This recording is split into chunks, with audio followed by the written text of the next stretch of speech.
ونصلي على رسوله الكريم أما بعد فأعوذ بالله من الشيطان الرجيم بسم الله الرحمن الرحيم محمد رسول الله والذين معه أشداء على الكفار رحماء بينهم تراهم ركعا سجدا يبتغون فضلا من الله ورضوانا سيماهم في وجوههم من أثر السجود ذلك مثلهم في التوراة ومثلهم في الإنجيل كزرع أخرج شطأه فآزره فاستغلظ فاستوى على سوقه يعجب الزراع ليغيظ بهم الكفار وعد الله الذين آمنوا وعملوا الصالحات منهم مغفرة وأجرا عظيما صدق الله العظيم۔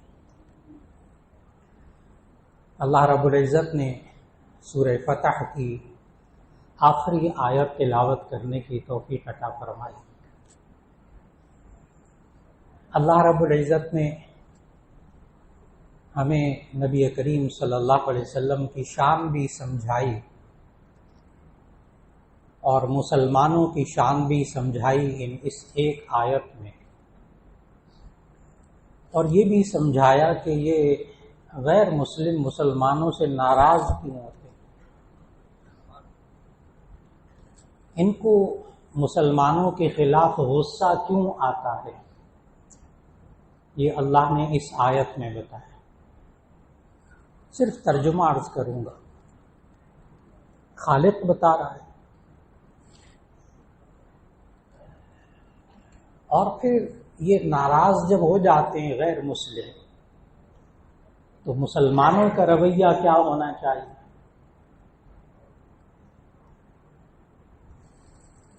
اور یہ غیر مسلم راضی کیسے ہوتے ہیں یہ بھی اللہ نے قرآن میں بتایا، یہ نسخہ بھی اللہ نے بتایا قرآن میں، غیر مسلم راضی کیسے ہوتے ہیں۔ آج کی نشست میں صرف یہی بات عرض کرنا مقصود ہے۔ سورہ فتح کی آخری آیت، قرآن مجید کھولیے گا، آرام سے اس کا ترجمہ پڑھیے گا، بار بار پڑھیے گا، ایک دم بات واضح ہو جائے گی، کوئی تشریح کوئی تفسیر کی بھی ضرورت آپ کو پیش نہیں آئے گی، اتنا آسان ترجمہ ہے۔ آیت یہاں سے شروع ہوتی ہے محمد الرسول اللہ، یہ کلمہ طیبہ کا دوسرا حصہ۔ کلمہ طیبہ کا پہلا حصہ لا الہ الا اللہ، یہ مختلف آیات میں۔ محمد رسول اللہ، محمد صلی اللہ علیہ وسلم اللہ کے رسول ہیں۔ والذین معہ، اور وہ لوگ جو ان کے ساتھ ہیں، نبی صلی اللہ علیہ وسلم کے ساتھ ہیں، ان کو ماننے والے ہیں، ان کی حالت کیسی ہوگی یہ بھی اللہ نے اس آیت میں بتایا۔ والذین معہ اشداء علی الکفار رحماء بینہم، وہ لوگ جو کہ آخری نبی حضرت محمد رسول اللہ صلی اللہ علیہ وسلم کے ساتھ ہوں گے، ان کی نشانی یہ ہوگی کہ اشداء علی الکفار رحماء بینہم، کافروں کے لیے انتہائی سخت ہوں گے، آپس میں یہ مسلمان رحم دل ہوں گے۔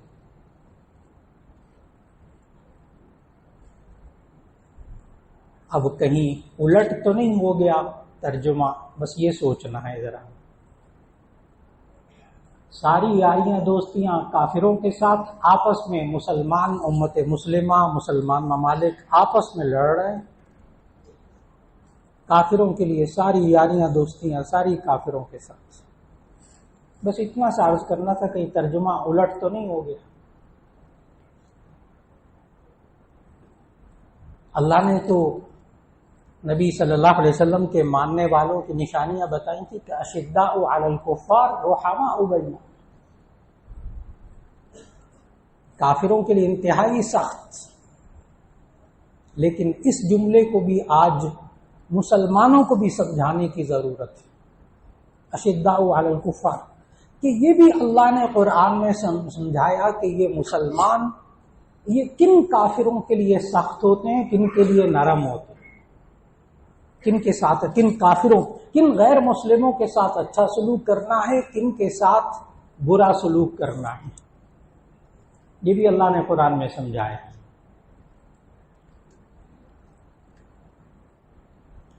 وہ لوگ الذین یخرجوکم من دیارکم، وہ لوگ جو تمہیں تمہارے وطنوں سے نکالتے ہیں، تمہارے علاقوں سے نکالتے ہیں، تمہیں جانی نقصان پہنچاتے ہیں، تمہیں مالی نقصان پہنچاتے ہیں، تمہارے دین کو نقصان پہنچاتے ہیں، چار باتیں۔ وہ غیر مسلم جو تمہیں تمہارے وطنوں سے نکالتے ہیں، الذین یخرجونکم من دیارکم، تمہارے وطن سے نکالتے ہیں،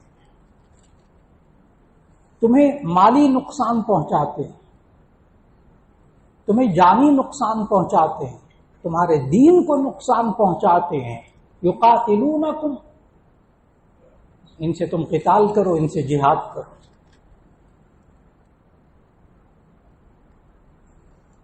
اور الذین لم یخرجوکم من دیارکم، وہ غیر مسلم جو تمہارے گھروں سے نہیں نکال رہے، تمہیں جانی نقصان نہیں پہنچا رہے، تمہیں مالی نقصان نہیں پہنچا رہے، تمہارے دین کو نقصان نہیں پہنچا رہے۔ آگے قرآن مجید کے الفاظ بولنے لگا، ان تبروہم وتقسطوا الیہم، تم ان کے ساتھ اچھا سلوک کرو اور ان کے ساتھ انصاف کرو۔ کوئی لمبی چوڑی بات نہیں، دو ٹوک بات قرآن نے سمجھائی۔ تمہیں تمہارے وطن سے نکالتے ہیں، تمہارے مال کو نقصان پہنچاتے ہیں، تمہاری جان کو نقصان پہنچاتے ہیں، تمہارے دین کو نقصان پہنچاتے ہیں، یقاتلونکم، اس سے تم جہاد کرو، ان سے تم قتال کرو۔ اور کن غیر مسلموں سے قتال نہیں، یہ جو لوگوں میں تصور آج میڈیا نے پھیلایا اور سوشل میڈیا نے پھیلایا کہ جی یہ مسلمان پتہ کیا کہتے ہیں، جہاں کسی کافر کو پاؤ قتل کرو۔ آیتیں سناتے ہیں وہ والی کہ قرآن میں یہ والی آیت ہے، جہاں کہیں کافر کو پاؤ اس کو مارو۔ اللہ کے بندو، اس کے سیاق و سباق کو تو دیکھ لو، یہ ان کے لیے جو چار کام کرے، مسلمانوں کی ان کے وطنوں سے نکالے، ان کی جانوں کو نقصان پہنچائے، ان کے مالوں کو نقصان پہنچائے، ان کے دین کو نقصان پہنچائے۔ فاقتلوہم حیث ثقفتموہم، جہاں تم پاؤ ان کو قتل کر ڈالو۔ جہاد ان کے لیے۔ اور وہ غیر مسلم جو مسلمان کی جان کو نقصان نہ پہنچائیں، مال کو نقصان نہ پہنچائیں، ان کے دین کو نقصان نہ پہنچائیں، ان تبروہم، ان کے ساتھ اچھا سلوک کرو، وتقسطوا الیہم، ان کے ساتھ انصاف سے چلو۔ پھر ایسے غیر مسلموں کے ساتھ اللہ نے پھر چار سٹیپ بتائے، حسن سلوک کیسے کرنا ہے۔ آپ ان غیر مسلموں کے ساتھ معاشرت رکھ سکتے ہیں، رہنا سہنا کھانا پینا۔ وہ جو غیر مسلم جن میں چار خصوصیات، مسلمانوں کو ان کے وطن سے نہیں نکال رہے، ان کو جان کا نقصان نہیں پہنچا رہے، ان کو مال کا نقصان نہیں پہنچا رہے، ان کو دین کا نقصان نہیں پہنچا رہے، ان کے ساتھ اچھا سلوک کیسے کرنا ہے۔ چار لفظ سکھائے ہمیں، معاشرت، آپ ان کے ساتھ رہنا سہنا کھانا پینا، تجارت کرنا، بزنس کرنا، لین دین کرنا جائز، غیر مسلم کافر کے ساتھ۔ نمبر 2، معاملات، لینا دینا، کاروبار جائز اس غیر مسلم کے ساتھ، اس یہودی کے ساتھ، اس نصرانی کے ساتھ، اس ہندو کے ساتھ، معاشرت جائز، معاملات جائز۔ نمبر 3، مواسات، غم خاری جائز، دکھ درد میں کام آنا، بیمار ہو جائے اس کی بیمار پرسی کرنا، اس کو ہسپتال لے کر جانا۔ وہ جو چار کام کر رہا مسلمانوں کو لیے، بار بار عرض کروں گا، قرآن معاشرت رکھ سکتے ہیں، معاملات کر سکتے ہیں، مواسات، غم خاری کر سکتے ہیں۔ وہ بیچارہ کنگال ہو گیا، اس کی مالی مدد کرے، اس کا نقصان ہو گیا اس کے ساتھ مدد کرے، بیمار ہو گیا بیمار پرسی کرے۔ تکلیف پہنچی اس کی تکلیف کو دور کریں، اس غیر مسلم کی تکلیف کو دور کیجئے، ثواب ملے گا۔ لیکن چوتھی جگہ جا کر اللہ نے بریک لگوا دی، یا ایھا الذین آمنوا لا تتخذوا اليہود والنصارى اولیاء، اے ایمان والو تم یہود و نصارہ کو اپنا قلبی دوست نہ بناؤ۔ اب آپ کے ذہن میں ایک سوال آئے گا کہ بندہ رہتا بھی ہو، کھانا بھی کھاتا ہو، آپ کہہ رہے ہیں اس کے ساتھ کھانا بھی کھا سکتا ہے، رہ بھی سکتا ہے، اس کے ساتھ معاملات بھی کر سکتا ہے، اس کے ساتھ غمخواری بھی، اس کو دکھ درد میں بھی کام آئے گا، تو یہ کیا سب چیزیں دشمنی کے ساتھ ہوتی ہیں؟ یہ سب چیزوں کا مدار تو دوستی ہے نا۔ ایک دم الجھتا ہے بندہ، ایک دم الجھتا ہے۔ یہ جو آپ نے پہلے 3 سٹیپ بتائے ہیں، معاملات بھی جائز، معاشرت بھی جائز، مواسات غمخواری بھی جائز، تو کیا یہ دشمنی کی بنا پر کرتے؟ جو اللہ نے منع کیا ہے کہ لا تتخذوا اليہود والنصارى اولیاء، کہ تم یہود و نصارہ کو اپنا دوست نہ بنو، اس کے لیے پھر قرآن حکیم کی طرف رجوع کرنا ہوگا کہ ایسی قلبی دوستی جس سے بندے اس مسلم کا، مؤمن کا ایمان خراب ہو، اس کے اعمال خراب ہوں، تو اس کے ساتھ رہتے ہوئے وہ چرچ جانا بھی شروع کر دے، مسجد جائے نہ، خنزیر بھی کھانا شروع کر دے، شراب بھی پینا شروع کر دے، غیر عورتوں کے ساتھ بغیر نکاح کے تعلق بھی شروع کر دے، دوستی ایسی حرام۔ یہاں جا کر رک جائیے۔ ایسی قلبی دوستی جو آپ کے اعمال، ایمان اور عمل، نجات کے لیے 2 چیزیں ضروری، ایک ایمان اور ایک عمل۔ اگر ایمان اور عمل خراب ہو رہا ہے، بچیے اس کافر سے، اس غیر مسلم سے۔ اب بچائیں اپنے آپ کو، بہت واضح قرآن مجید۔ اس لیے ایک تو یہ جملہ سمجھانا بہت ضروری ہے، آج مسلمانوں کو سمجھانا ضروری ہے۔ اشداء علی الکفار رحماء بینہم، کافروں کے لیے انتہائی سخت، جو نبی کو ماننے والے ہیں۔ کن کافروں کے لیے؟ قرآن مجید کی دوسری آیات کا مطالعہ کرنا پڑے گا۔ اور رحماء بینہم، آپس میں رحم دل۔ اور پھر ان مسلمانوں کا کردار کیا ہونا چاہیے؟ تراہم رکعا سجدا یبتغون فضلا من اللہ ورضوانا، آپ ان کو دیکھیں گے رکوع اور سجدے میں یہ اللہ کی رضامندی چاہتے ہیں، ہر کام میں یہ دیکھتے ہوں گے کہ اللہ کی رضا کیا ہے، اللہ کیسے راضی ہوگا، کوئی کام میں ایسا تو نہیں کروں جس سے اللہ ناراض ہو جائے گا۔ یبتغون فضلا من اللہ ورضوانا، ساری زندگی یہ مان دے محمد رسول اللہ صلی اللہ علیہ وسلم کو ماننے والے ساری زندگی گزار دے اللہ کی رضا چاہتے ہوئے۔ سیماہم فی وجوہہم من اثر السجود، اس ایک آیت کا ترجمہ مکمل کرنا مقصود ہے، سورہ فتح کی آخری آیت۔ سیماہم فی وجوہہم من اثر السجود، ان کی نشانیاں ان کے چہروں میں، ان کے سجدے میں، ان کی پیشانیوں میں آپ دیکھ سکتے ہیں۔ ذالک مثلہم فی التوراۃ ومثلہم فی الانجیل، یہ وہ ہیں جن کی مثال تورات میں ہے، جن کی مثال انجیل میں ہے۔ یہ تورات اور انجیل کو ماننے والے، یہ قرآن کو اور محمد رسول اللہ صلی اللہ علیہ وسلم کو اور دین اسلام کو اتنی اچھی طرح پہچانتے ہیں کہ اللہ نے سورۃ البقرہ میں کہا یعرفونہ کما یعرفون ابناءہم، یہ اسلام کو، محمد صلی اللہ علیہ وسلم کو اور قرآن کو اس طرح پہچانتے ہیں تورات اور انجیل کو ماننے والے، یعرفونہ کما یعرفون ابناءہم، جیسے اپنے بیٹوں کو، اپنی اولاد کو پہچانتے کہ یہ میرا بیٹا ہے۔ اتنا کچھ ان کو بتا دیا گیا تھا۔ اب ایک خاص بات کو حل کرنا ہے، یہ کفار غصے میں کیوں آتے ہیں؟ اسی آیت میں ذالک مثلہم فی التوراۃ ومثلہم فی الانجیل کزرع اخرج شطأہ فآزرہ فاستغلظ فاستوى علی سوقہ یعجب الزراع لیغیظ بہم الکفار۔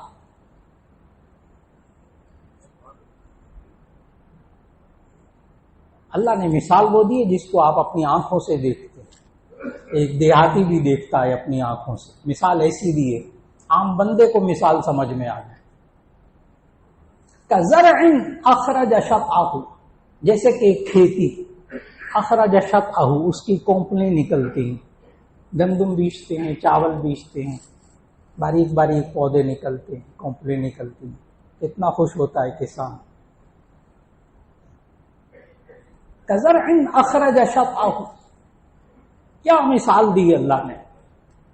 سمجھ نہیں ہوگی مثال. ترجمہ کزرع اخرج شطأہ، جیسے کہ کھیتی اس کی ایک کونپلیں نکلتی ہیں ہری ہری، کسان خوش ہوتا ہے، میری محنت کا پھل ملنے لگا ہے. فآزرہ، پھر اللہ اس کو اور بڑھاتا ہے، وہ پودا اور بڑھتا ہے، وہ گندم، وہ گنا، وہ کپاس، وہ چاول. فآزرہ فاستغلظ، پھر اللہ اس کو اور موٹا کر دیتا ہے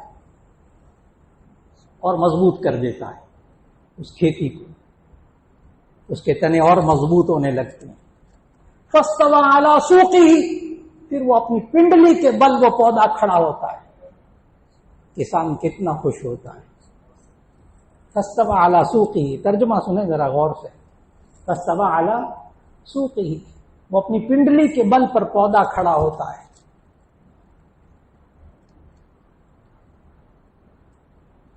فاستوى على سوقه يعجب الزراع، اس سے وہ جو کسان ہے وہ بڑا خوش ہوتا ہے. يعجب الزراع، یہ سب باتیں کسان کو تو بڑا خوش کرتی ہیں، جس نے محنت کی ہے، جس نے پانی لگایا، جس نے بیج بویا، جس نے محنت کی، جس نے خون پسینہ لگایا. يعجب الزراع، یہ سب چیزیں اس کسان کو تو بڑا خوش کرتی ہیں. لیکن آگے غور سے ترجمہ سنیے گا، آگے لفظ يعجب الزراع ليغيظ بهم الكفار، لیکن اس سے کافر کو بڑا غصہ آتا ہے. وہ جو ساتھ والا کسان ہے نا، وہ ساتھ والی زمین والا، وہ ساتھ والا زمیندار جس کی فصل اچھی نہیں ہوئی، اس کو بڑا غصہ آ رہا ہے اس کی فصل کو دیکھ کر. اس کی فصل اپنے پاؤں پر کیوں کھڑی ہو گئی؟ میرا خیال ہے بات سب کو سمجھ میں آ گئی. جب مسلمان اپنے پاؤں پر کھڑا ہونے کی کوشش کرے گا، کافر کو غصہ آئے گا. جب تک مسلمان کمزور رہے گا، دب کر رہے گا، کوئی آپ کو کچھ نہیں کہے گا. اس آیت سے ایک بات تو سمجھ میں آ گئی کہ غیر مسلم ناراض کیوں ہوتا ہے، یہ کافر مسلمان سے ناراض کیوں ہوتا ہے. آپ نہ بنتے ایٹمی طاقت، امت مسلمہ کی ایٹمی طاقت آپ نہ بنتے، کوئی ناراض نہ ہوتا، کسی کو فکر نہ ہوتا آپ کو کھانے کو مل رہا ہے کہ نہیں مل رہا. لیکن اگر پوری امت مسلمہ میں ایک واحد ایک ملک اسلامی جمہوریہ پاکستان یہ ایٹمی طاقت بن گیا، اور اگر اس نے غلطی کی اپنی معیشت پر کھڑا ہونے کی، اگر اپنی پنڈلیوں پر یہ کھڑا ہو گیا نا، یہ مسلمان، اس کو کھڑا نہیں ہونے دینا. اپنی پنڈلیوں اپنے پاؤں پر کھڑا نہیں ہونے دینا. اور اگر آپ نے کوشش کی، کافر ناراض ہو جائے گا، تو آپ کے قرآن کو بھی جلائے گا، آپ کے نبی کو بھی گالیاں دے گا، نبی کے کارٹون بھی بنائے گا، مسلمانوں کا مذاق بھی اڑائے گا. یہاں تک تو یہ سمجھ میں آ گیا کہ غیر مسلم ناراض کیوں ہوتا ہے. اب آگے بھی قرآن کی ایک آیت پڑھ کر بات کو ختم کر دوں. یہ راضی کیسے ہوں گے؟ اللہ نے یہ بھی بتایا، قرآن میں اللہ نے بتایا کہ یہود و نصارہ آخر راضی کیسے ہوں گے. چھوٹی سی آیت، ترجمہ غور سے سمجھیے گا، کوئی تشریح نہیں اپنے پاس سے، ترجمہ خالی ترجمہ. یہ راضی کیسے ہوں گے؟ اللہ نے قرآن میں اس کا بھی نسخہ بتایا. یہود و نصارہ راضی کیسے ہوں گے؟ آیت پڑھنے لگا ہوں. وَلَن تَرْضَىٰ عَنْكَ الْيَهُودُ وَلَا النَّصَارَىٰ حَتَّىٰ تَتَّبِعَ مِلَّتَهُمْ. آیت مکمل ہو گئی، بات مکمل ہو گئی. وَلَن تَرْضَىٰ عَنْكَ الْيَهُودُ وَلَا النَّصَارَىٰ، لن ترضا، لام نون یہ نفی تاکید کے لیے آتے ہیں، انتہائی تاکید نفی. کوئی نیگیٹو بات بڑی شدت سے اللہ نے بیان کرنی ہو عربی میں تو پھر ایسی صورت میں لام نون نفی تاکید بلند کا صیغہ. ولن ترضا، ترجمہ اس کا ولن ترضا عنک الیہود ولا النصارى، یہ یہود اور نصارہ ہرگز آپ سے راضی نہیں ہوں گے. ترجمہ ہرگز راضی نہیں، کبھی راضی نہیں ہوں گے. ولن ترضى عنك اليهود ولا النصارى، یہ یہود و نصارہ ہرگز آپ سے کبھی راضی نہیں ہوں گے، حتی تتبع ملتہم، یہاں تک کہ آپ ان کی ملت کی پیروی، ان کے دین کی پیروی کرنی شروع کر دیں، ان کا کلچر اپنا لیں، جیسا وہ کہیں ویسا کریں، یہ راضی ہو جائیں گے۔ اللہ نے کہا ہے 1500 سال پہلے کہہ دیا، نبی صلی اللہ علیہ وسلم کو بتا دیا، یہود و نصارہ کیسے راضی ہوں گے؟ صرف ایک صورت ہے جس کے لیے وہ کوشش بھی کر رہے ہیں، کہتے ہیں ہمارا کلچر اپنا لو، ہم جو کہتے ہیں وہ اپنا لو، سود کو ختم نہیں کرنا، سود کو ختم نہیں کرنا، سود کو اپنائے رکھو، اور دیکھو تم نے یہ کام بھی نہیں کرنا، وہ فلاں بھی نہیں کرنا، وہ فلاں بھی نہیں کرنا، اور کسی غیر مسلم کو آپ نے اپنے ملک میں جیل میں بھی نہیں ڈالا، اگر وہ نبی صلی اللہ علیہ وسلم کی گستاخی بھی کرے تو اس کو اندر نہیں ڈالے، اور اگر ڈال دیا تو ہم پھر ہوائی جہاز سے خود ہی منگوا لیں گے، اس کو اس پر کچھ کہنا بھی نہیں ہے آپ نے، اچھا بالکل بس جیسے کہتے جائیں ویسے کرتے جائیں، ہم راضی۔ یہ تو اللہ نے قرآن میں بتایا تھا، وَلَن تَرْضَىٰ عَنْكَ الْيَهُودُ وَلَا النَّصَارَىٰ حَتَّىٰ تَتَّبِعَ مِلَّتَهُمْ، یہ یہود و نصارہ ہرگز راضی نہیں ہوں گے، صرف اس وقت راضی ہوں گے جب آپ ان کی ملت کی پیروی کریں، ان کی باتیں مان کر چلتے جائیں، اور جب باتیں مان کر چلتے جائیں گے تو کیا چیزیں وہ ختم کریں گے؟ صرف دو چیزیں ختم کریں گے، ایک ایمان اور ایک عمل، اور یہ دو چیزیں مسلمان کو نجات کے لیے چاہیے آخرت کے اندر، ان کے ایمان کو تباہ کرو، ان کے اعمال کو تباہ کرو۔ میں نے عرض کیا کہ یہود و نصارہ کی ملت کی پیروی کرنے سے کیا ہوگا؟ دو چیزیں ختم ہو جائیں گی، ایک ایمان اور ایک عمل، اور یہی دو چیزیں نجات کے لیے چاہیے تھی۔ اللہ رب العزت آج امت مسلمہ کو قرآن سمجھنے کی توفیق عطا فرمائے، اللہ مسلمانوں کو اپنی معیشت مضبوط کرنے کی توفیق عطا فرمائے، اپنے اعمال کو مضبوط کرنے، اپنے کردار کو مضبوط کرنے کی توفیق عطا فرمائے، اور جب انسان اپنے ایمان کو، اپنے عمل کو مضبوط کرے گا تو اللہ کا وعدہ ہے قرآن میں، پھر قرآن میں اللہ کا وعدہ ہے وَأَنْتُمُ الْأَعْلَوْنَ إِن كُنتُم مُؤْمِنِينَ، تم ہی بلند ہوگے اگر تم ایمان والے ہوگے۔ اگر امت مسلمہ میں امت طاقتور ہوگی، ایک ملک طاقتور ہوگا، جیسے اسلامی جمہوریہ پاکستان کے اندر جتنے بھی آپ مسلمان ہیں طاقتور ہیں نا، یہاں کسی کو جرأت نہیں ہوگی قرآن کو جلانے کی اور نبی صلی اللہ علیہ وسلم کی گستاخی کی۔ مثال سمجھیے گا، یہاں نہیں، یہاں کسی کی جرأت نہیں، کیوں؟ یہاں آپ طاقتور ہیں، اور جہاں جلایا جاتا ہے وہاں بھی مسلمان ہیں، لیکن وہاں مسلمان اکثر تارکین وطن ہیں، اکثر غیر ملکی مسلمان وہ ہے جو کہ چھپ کر غیر قانونی طور پر وہاں رہتے ہیں، اگر ذرا بھی کچھ کریں گے ان کو ڈیپورٹ کر دیا جائے گا، جیسے آج کل ان کو ڈیپورٹ کیا جا رہا ہے۔ وہ کیسے بولیں گے؟ جو بولے گا باہر جاؤ، یہاں سے نکلو۔ اللہ رب العزت امت مسلمہ کو قرآن کو مضبوطی سے تھامنے کی توفیق عطا فرما دے، آپس میں رحم دل اور معیشت اور اپنے ایمان اور عمل کو اللہ مضبوط کرنے کی توفیق عطا فرما دے۔ وآخر دعوانا الحمدللہ رب العالمین۔